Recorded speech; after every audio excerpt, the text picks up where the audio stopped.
예레미야가 5장 11절에서 22절까지 말씀입니다.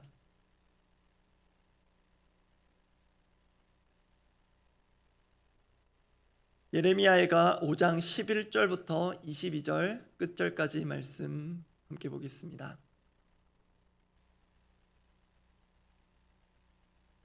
예레미야가 5장 11절에서 22절까지 말씀입니다. 제가 11절 읽습니다.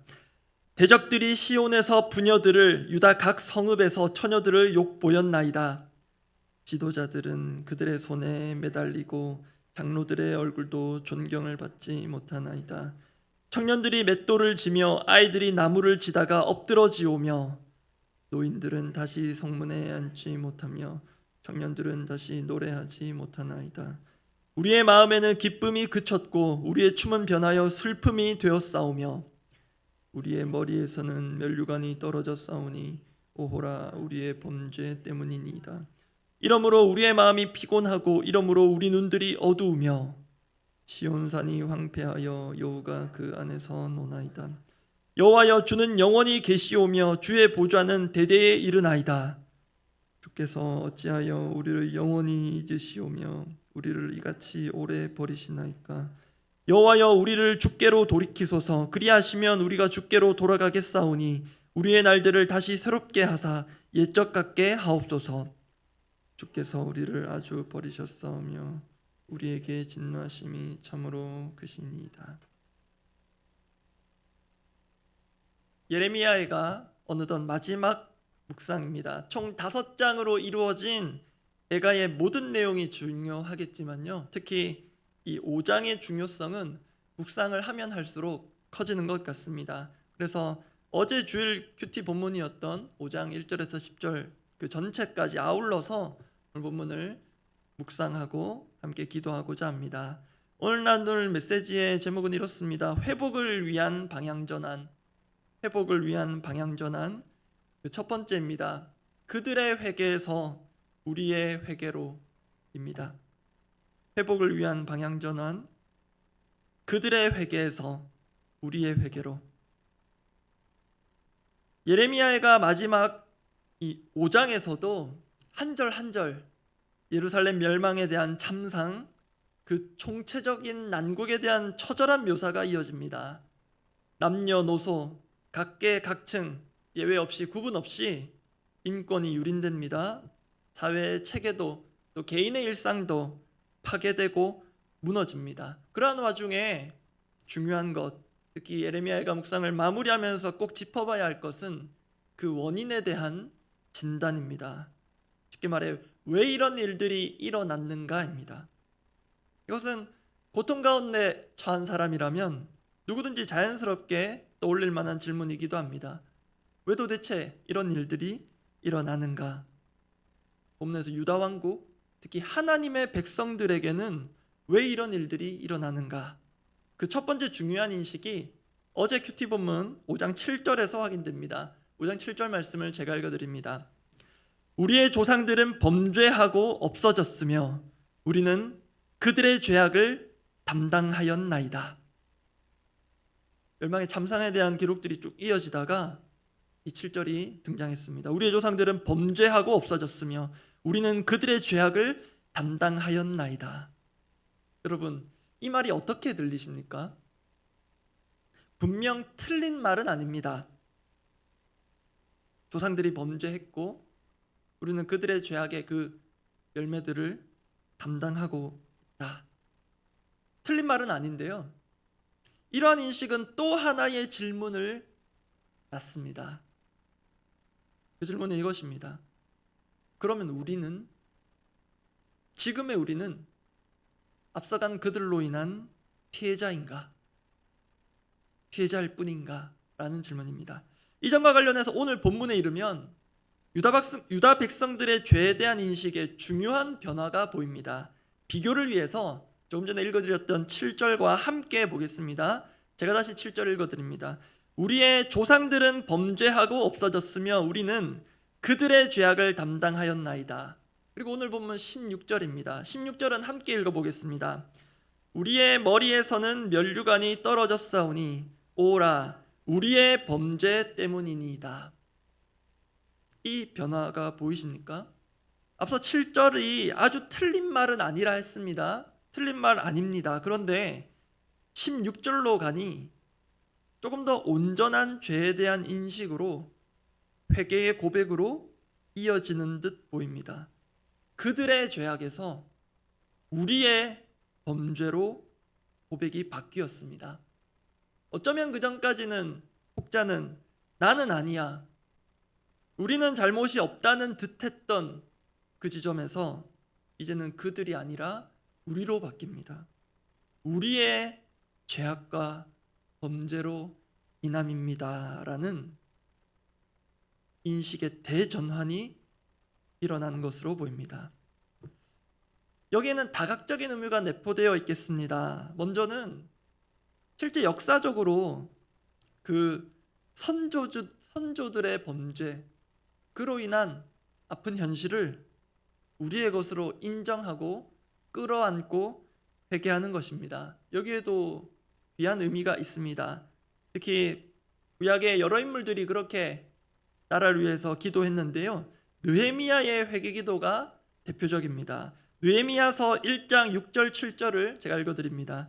이제 종이 주의 종들인 이스라엘 자손을 위하여 주야로 기도하오며 우리 이스라엘 자손이 주께 범죄한 죄들을 자복하오니 주는 귀를 기울이시며 눈을 여시사 종의 기도를 들으시옵소서.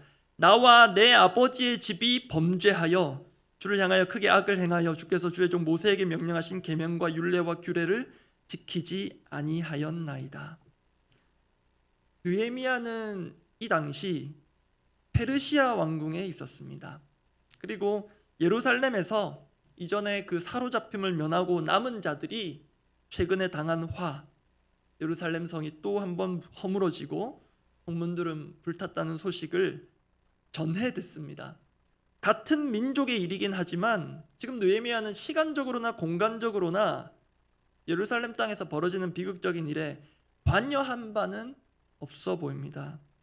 그렇기에 더 중요한 건, 눈에 띄는 건 느헤미야의 고백대로 나 역시 우리의 선조들과 크게 다르지 않은, 또는 크게 나을 것이 없는 죄된 자라는 자각이요 인식입니다. 이미 죄 가운데 태어났고 죄악된 문화가 너무 익숙하여 이렇게 몸에 배어서 죄인지도 모르고 그렇게 살고 있다는 대한 인정은 정말 말처럼 쉬운 것이 아닙니다. 예레미야가 본문 그 예레미야 당시로 가보면 예루살렘이 멸망할 그때 소위 남탓의 화살을 집중적으로 맞은 사람이 바로 예레미야입니다. 예레미야가 전한 메시지 기억하실 텐데요, 바벨론에 항복해라고 합니다. 그게 유일한 살 길이라 합니다. 그런데 그 말을 들은 왕으로부터 모두가 길을 쓰고 달려듭니다.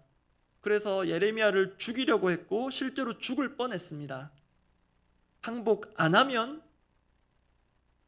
나라가 망한다 했는데 정말 애석하게도 그렇게 되었습니다. 그런데 희생양을 찾는 여론의 특성 때문인지 예레미야를 향한 탓, 나아가 하나님을 향한 탓은 그 멸망의 상황 중에서도 백성들 가운데 더 심해지는 게 정상일 것입니다. 그것이 또 한 번 예레미야의 마음을 아프게 했던 것입니다. 그래서 정말 불행 중 다행이고 반갑기도 한 대목이 지금의 이 처참한 상황이 초래된 이유에 대해 우리의 범죄로 인함이니이다라는 그 인식입니다. 오호라, 우리의 범죄 때문이니이다. 그래서 우리의 회개가 비로소 이어집니다. 사실 우리가 속한 이 한국 사회도 일종의 샤머니즘적인 문화가 팽배해 있다 보니 뭔가 일이 잘 되거나 특히 잘 안 풀릴 때 조상 탓을 할 때가 있습니다. 믿지 않는 자들은 조상들을 더 극진히 모셔야 한다, 그렇게 생각하기도 합니다. 근데 그렇게 멀리 갈 필요도 없는 것 같습니다. 뭔가 일이 잘 안 될 때 후임자 입장에 있는 사람은 전임자를 탓합니다. 또 자식은 부모를 탓합니다. 또 믿지 않는 자들은 전생을 탓하기도 합니다. 누구를 또 어떤 요소를 어떤 방식으로 탓하든지 간에 중요한 건 자신은 여로입니다. 자신은 무고합니다. 지금의 이 문제가 발생하고 고통이 따르고 모든 것은 다른 그 누구, 다른 그 무엇 때문이다라는 그런 피해의식에 사로잡히기가 쉽습니다. 근데 그런 사람에게는 또 그렇게 피해의식에 사로잡혀 있는 동안에는 성경이 말하는 진정한 회개는 요원합니다. 혹시 우리 삶이 예루살렘의 멸망 수준은 아니더라도 뭔가 우리의 삶이 꼬이고 문제가 일어나고 고통에 처할 때 혹시 내가 탓하게 되는 사람이 있습니까? 또는 내가 탓하게 되는 환경, 이유들이 있습니까? 그 상황을 두고 씨름하며 기도하다 보면 하나님께서 은혜를 주시는데요. 내가 계속해서 끝없이 탓하게 되는 그 사람, 그 이유, 그 상황, 그 환경, 결국은 품어야 하는 자가 나임을 알게 하십니다. 결국 내가 탓하는 그 사람, 그 환경, 그것을 품어야 내 인생에 찾아온 문제가 조금씩 해결되고 잘못 깨어진 하나의 단추가 풀려지는 것을 경험하게 될 것입니다. 우리 예수님 어린 양이시자 희생양이 되어주셨음을 다 아실 것입니다. 우리 예수님은 남 탓이 아니라 실제로 아무런 죄가 없으셨습니다. 그러나 모든 것을 자신의 죄로 짊어지셨습니다. 그 예수님을 닮는 자가 우리 제자된 자들의 삶일 것입니다. 누가복음 23장 34절 한 대목을 제가 읽어드립니다. 예수님께서 십자가상에서 하신 말씀입니다. 처음부터 다시 읽겠습니다. 이에 예수께서 이르시되 아버지 저들을 사하여 주옵소서 자기들이 하는 것을 알지 못함이니이다 하시더라. 그들이 그의 옷을 나눠 제비 뽑을세. 여기서 의미심장한 부분이 자기들이 하는 것을 알지 못함이니이다입니다. 정말 예수님 탁월하시다 싶은 게 여러분 정말 깨달아야 할 자는 알지 못할 때가 많습니다. 정말 회개해야 할 자는 내가 무엇을 잘못했는가 알지 못할 때가 많습니다. 저도 마찬가지입니다. 그런 자에게 아무리 말을 해도 알아듣지를 못할 때 역시 많습니다. 그래서 그가 깨닫지 못하고 그가 알지 못하기 때문에 예수님께서 우리를 위한 대속제물 희생양이 되어주신 것 같습니다. 결국 그 예수님 따라 우리 역시 탓하게 되는 그 사람, 그 환경을 끌어안고 회개하는 것이 필요하겠습니다. 그래서 진정한 회복은 그들이 아니라 우리로부터 그들의 회개에서 우리의 회개로 전환이 될 때 진정한 회복이 시작될 것입니다. 두 번째입니다. 회복을 위한 방향 전환. 두 번째는 우리의 주도권에서 하나님의 주권으로입니다.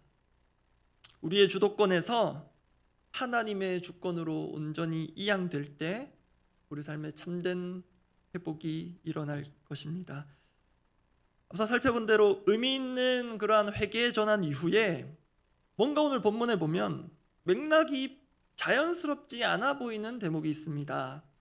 오늘 본문 5장 11절부터 18절까지는 예루살렘 멸망 가운데 있는 그 모욕과 치욕의 면들을 하나하나 묘사하고 있는데요. 그러다가 19절에 갑자기 여호와 하나님에 대한 언급이 나옵니다. 19절 말씀 제가 읽어드립니다. 여호와여 주는 영원히 계시오며 주의 보좌는 대대에 이르나이다. 여러분 나중에 5장을 찬찬히 한번 살펴보시다가 19절에 한번 와보시면 느낌이 어떤지 한번 확인해 보시기 바랍니다. 여러분은 어떨지 모르겠는데 저는 이 애가를 본문을 묵상하다가 19절에 이르니 조금 흐름이 부자연스러운 느낌이 들었습니다. 갑자기 예레미야 애가가 아니라 시편 가운데 어떤 한 구절을 복사해서 붙여넣기 한 느낌도 들었습니다. 여호와여 주는 영원히 계시오며 주의 보좌는 대대에 이르나이다. 그런데 이 19절부터 그리고 또 이후 구절들을 계속해서 묵상하다 보니 원래도 그렇고요. 이 예레미야 애가서에서 절정은 바로 이 마지막 부분이라는 생각이 듭니다. 처참하게 무너진 현실을 슬픔의 노래로 담아내다가 지금 어떤 면에서는 갑작스럽게 여호와 하나님을 찬양하는 것 같은데요. 이 19절 말씀 그리고 뒤 나오는 21절 말씀까지 다시 한번 보겠습니다. 제가 읽어드립니다.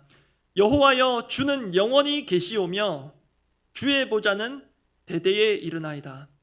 언뜻 보면 멸망의 참상을 노래하다가 흐름을 깨는 듯한 19절인데요. 여기에 예레미야 애가의 결정적인 주제가 담겨 있습니다. 그게 뭐냐면 지금 왕국은 처참히 멸망했습니다. 재건의 가능성도 보이지 않습니다. 그런데 참되시고 영원하신 왕 하나님은 살아계시다라는 것입니다. 현재의 상황은 아무런 소망이 없지만 참 소망은 참되시고 영원하신 왕 하나님께 있다는 것입니다. 왕조가 끊어졌습니다. 이 왕국이 재건이 될지 미지수지만 영원하신 왕 하나님 계심을 기억하고 바라보는 것, 여기로부터 소망이 시작됩니다. 그렇게 하고 21절은 주옥 같은 회복의 간구입니다. 함께 읽어보겠습니다. 21절입니다. 여호와여 우리를 주께로 돌이키소서. 그리하시면 우리가 주께로 돌아가겠사오니 우리의 날들을 다시 새롭게 하사 옛적 같게 하옵소서. 우리가 잘 아는 히브리어 돌아가다라는 그 뜻의 히브리어 슈브 반복해서 나오는데요. 중요한 것은 우리가 결단하고 이제 그렇게 해야지, 돌아가야지, 우리가 슈브하는 것 같은데 이 21절의 고백을 보면 여호와께서 우리를 슈브하게 하셔야 한다. 그래야 우리가 슈브할 수 있다. 여호와께서 우리를 돌아가게 하셔야 우리가 돌아갈 수 있습니다. 고백합니다. 이것은 하나님께 책임을 떠넘기는 것이 아닙니다.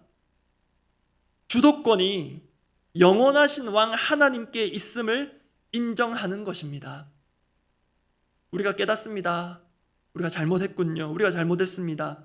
그럼 어디서 뭘 어떻게 해야지? 그래, 우리 이렇게 합시다. 저렇게 합시다. 그런 식으로 회복이 이루어지는 게 아니라 우리가 주도권을 가지고 회복과 재건을 이루어가는 것 같지만 우리가 아닌 하나님의 주권으로, 우리 참되신 왕 하나님의 주권으로 우리의 삶의 모든 진정한 회개와 회복이 이루어진다는 것입니다. 바로 이것, 우리의 주도권이 아닌 하나님의 주권입니다. 이것이 정말 인생의 참 주인을 모신 자들의 고백이자 삶입니다. 우리의 주도권이 아닌 하나님의 주권으로 사는 것입니다. 여러분, 우리가 살면서 성공의 경험도 하고요, 실패의 경험도 합니다. 경중을 따질 수는 없으나 오히려 성공의 경험이 우리에게 위험할 수 있겠습니다. 왜냐하면 인생의 주도권을 끝까지 내가 쥐고 갈 수 있기 때문입니다. 이런 상황에서는 이렇게 하면 된다는 걸 압니다. 또 그렇게 하면 안 된다는 것도 압니다. 또 저럴 때는 저렇게 하면 된다는 걸 경험적으로 압니다. 그런데 하나님께서 맡기신 사역도 또 하나님께서 부탁하신 봉사도 그런 방식으로 할 수 있습니다. 분명 귀한 경험이고 영적 자산일 수는 있으나 그러다 보면 어느 순간 내가 주도권을 쥐고 가게 됩니다. 가정도 직장도 교회도 그렇게 계속해서 세워가다 보면 묘하게도 어느 순간부터 또 결과적으로 주님 원치 않으시는 가정의 모습, 직장의 모습, 교회도 그렇게 세워져 가고 있을 때 뼈저리게 깨닫게 됩니다. 여러분, 우리에겐 어떤 회복이 필요합니까? 예루살렘 멸망을 경험한 하나님의 백성들에게는 모든 것이 회복되어야 하겠죠. 우리에겐 어떤 회복이 필요하겠습니까? 오늘 본문의 19절부터 이어지는 이 본문의 뒷부분 예레미야에 가서의 핵심과도 같은 이 부분을 보면서 우리에게 필요한 회복은 이것이라고 생각이 들었습니다. 우리에겐 정말 주님이 필요합니다. 말뿐만이 아니라 정말 주님만이 내 회복의 유일한 길이라는 그런 의미에서 그 간절함과 절박함에서 정말 우리에게는 주님이 필요합니다. 지금 주님 외에는 아무런 방법이 없다는 것, 주님 외에는 아무것도 소용이 없다는 것을 깨달아야 하겠습니다. 내 나름의 비책, 묘책이 있더라도 주님 일하시지 않으시면 아무 소용없다는 것을 기억하는 믿음이 우리 가운데 일어나기를 원합니다. 말씀 정리합니다. 오늘 지금 우리에게 새날이 주어졌습니다. 누군가에게는 잘 생각해보지 않은 당연한 것이겠고요. 또 누군가에게는 어제 그토록 간절히 바랬던 내일일 수 있습니다. 이 점에서 예레미야가 묵상을 마치면서 유명한 구절이죠. 예레미야가 3장 22절 23절 말씀을 함께 한번 읽어보면 좋겠습니다. 함께 읽겠습니다. 여호와의 인자와 긍휼이 무궁하심으로 우리가 진멸되지 아니함이니이다. 이것들이 아침마다 새로우니 주의 성실하심이 크시도소이다. 우리에게 오늘 변함없이 또 어김없이 새날 새아침이 주어진 것은 여호와 하나님의 영원 무궁한 인자와 긍휼로 인함입니다. 그렇게 오늘 우리가 맞이한 이 하루도 우리가 아닌 하나님으로부터 시작합니다. 그렇기에 어떤 면에서는 당연하게 우리의 삶의 주도권을 하나님께 내어드리고 그 하나님의 절대적이고 영원하신 주권하에 오늘을 새롭게 살기를 원합니다. 기도하겠습니다.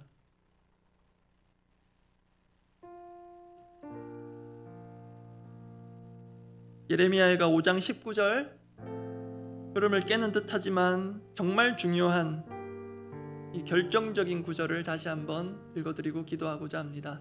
여호와여, 주는 영원히 계시오며 주의 보좌는 대대에 이르나이다. 그 무엇도 영원한 것이 없을 텐데 우리 주 하나님 영원히 살아계시고 모든 것이 끝난 것 같은 상황에서 우리가 바라볼 유일한 영원하신 왕 하나님이 계심을 오늘도 믿음으로 바라보고 기도하기를 원합니다. 우리 기도 제목은 이렇습니다. 제가 구체적으로는 잘 알진 못하지만 그래도 몇 분의 상황만 봐도 정말 끝이 보이지 않는 고통의 시간들, 다른 사람들이 다 괜찮기 때문에 상대적으로 더 아픈 그런 시간들을 보내는 분들이 계십니다. 그렇게 끝이 보이지 않는 고통의 시간들도 믿음의 눈을 들어볼 때 그 영원하신 왕 하나님을 볼 때 그 하나님 앞에서는 한순간일 수 있음을 믿음으로 깨닫기를 원합니다. 정말 지금은 끝없이 이어져가는 고통인 것 같지만 영원하신 하나님 일하시면, 작정하시면, 능력 베푸시면 한순간의 점과도 같이 모든 것이 깨끗하게 해결되고 해소될 것을 믿고 그렇게 기도하기를 원합니다. 그리고 정말 내 인생이 여기까지인가, 또 젊은이들의 표현에 따르면 이번 생은 망했다, 그런 얘기들을 수시로 하게 되는데요. 이대로 내 인생이 그냥 이렇게 끝날 것 같은 그런 위기감이 종종 찾아올 때 있습니다. 그럴 때도 영원하신 하나님이 여전히 우리의 왕이시며 친히 우리의 삶을 새롭게 하신다는 것 믿고 이 고통이 하나님 손에 붙들려질 때 우리를 훈련시키고 단련시키는 훈련의 도구도 될 뿐더러 우리를 진정으로 새롭게 하는 회복의 은혜가 될 것을 믿음으로 바라보고, 혹시 우리 자신이 그런 길고 긴 터널 같은 고통의 시간 가운데 있다면 하나님의 이름을 부르며 영원하신 하나님을 나의 왕으로 다시 한번 인정하며 기도하시고, 우리 주변에 그런 고통 가운데 있는 이들 생각나게 하신다면 우리가 그들을 대신하여 기도하고 그 막힌 것들을 뚫어내는 중보의 용사로 서길 원합니다. 함께 기도하겠습니다. 하나님 아버지, 나의 삶은 아무런 문제가 없고 평탄하고 평온하여서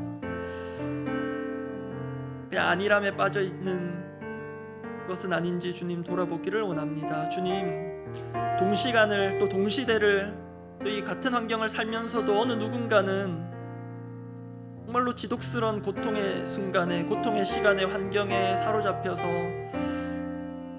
그렇게 고통 가운데 있는 이들이 있을 텐데, 주님 그들의 아픔을 나의 아픔으로 보게 하시고,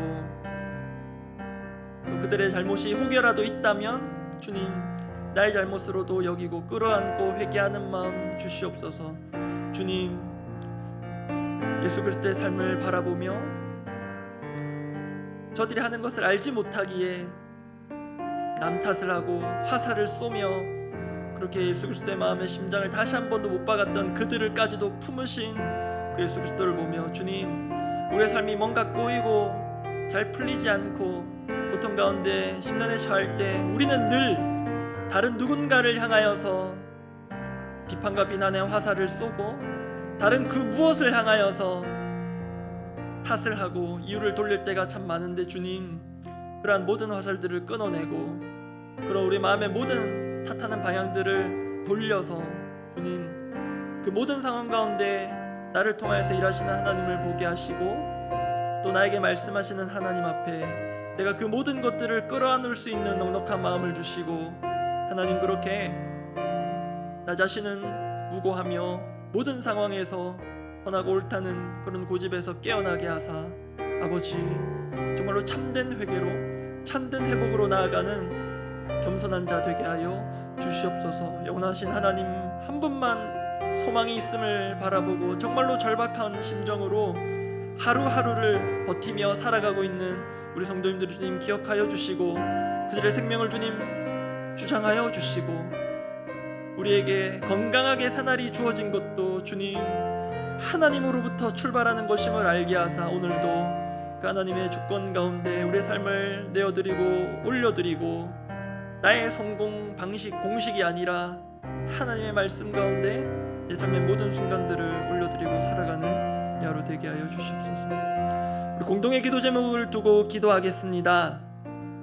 어제 우리 다음 세대 각 부서들에서 새생명 축제 시간들이 있었는데요, 좀 귀한 것은 우리 아이들이 그렇게 친구들을 전도하겠다 작정한 아이들만 해도 50명이 넘었고요, 실제로 어제 참석한 아이들이 거의 한 20명에 가까운 아이들이 왔고, 또 올해 또 함께 하지 않았던 아이가 또 한 명 돌아오는 또 그런 귀한 일들이 있었습니다. 우리 아이들이 또 앞으로도 이후로도 공동체 가운데 또 하나님을 함께 기쁨으로 예배하고 또 친구들과 함께 이 믿음의 또 학창 시절을 보내는 이 귀한 복을 누릴 수 있도록, 우리 그 아이들 이름들은 하나하나 잘 모르지만 우리 유치부부터 우리 청년부 이르기까지 또 혹시 기억나는 또 우리 자녀들, 또 우리 다락방에 그런 또 다음 세대 자녀들이 있다면 그 이름들을 하나님께 올려가며 그렇게 축복하며 기도하면 좋겠습니다.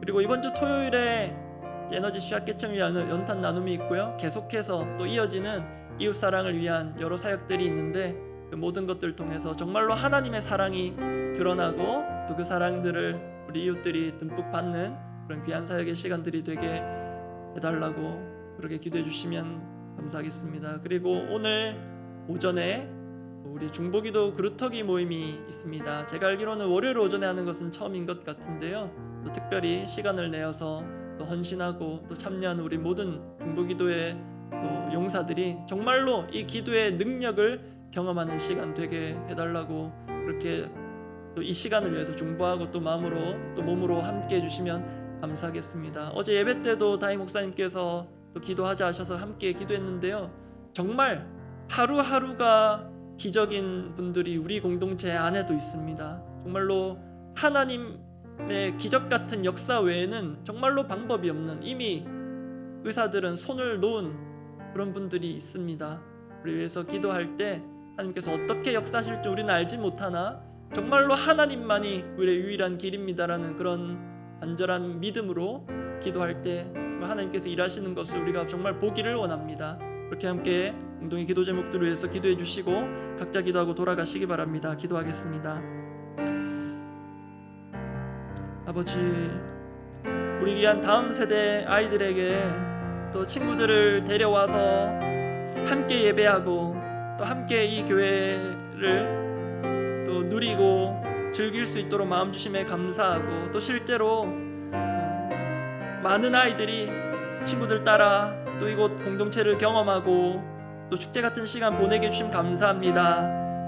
또 뒤에서 또 앞에서 여러모로 수고하셨을 우리 교육자들과 또 선생님들과 또 우리 모든 부모님들 가운데 주님 복 내려주시고 그 수고가 결코 땅에 떨어지지 않고 정말 그 심은 대로 거두는 그 성령 위에서 거두는 그 기쁨을 우리 모든 사역자들과 또 교사들이 맛보고 누리게 하여 주시옵소서.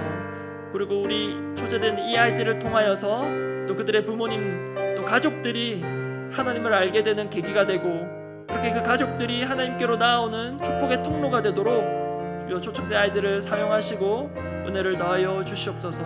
주님, 그리고 우리가 교회적으로 함께 한 마음으로 또 뜻을 모아 또 함께 땀 흘려 또 이웃들을 섬기고자 합니다. 이 추운 겨울 따뜻하게 날 수 있도록 또 필요한 것들을 제공하고 또 생필품들을 또 준비해서 나누고 하나님 그렇게 이웃사랑을 위해서 헌신하는 모든 시간들을 통하여서 정말로 하나님의 사랑이 우리가 전하는 연탄에 박스에 김장김치에 깃들게 하여 주사 주님 그것을 받는 이들이 단순한 구호물품이 아니라 하나님께로부터 오는 하나님이 내 인생의 주권자 주인이 되어주셔서 하나님께로부터 전달되어 내려오는 그 하늘의 선물로 받게 하시고 살아계신 하나님을 인생 가운데 기억하는 은혜가 있게 하여 주시옵소서. 그렇게 우리 더사랑교회가 이 사회 가운데 이웃들 가운데 하나님을 생각나게 하며 하나님을 기억하게 하는 그런 축복의 통로로 사용하여 주시옵소서.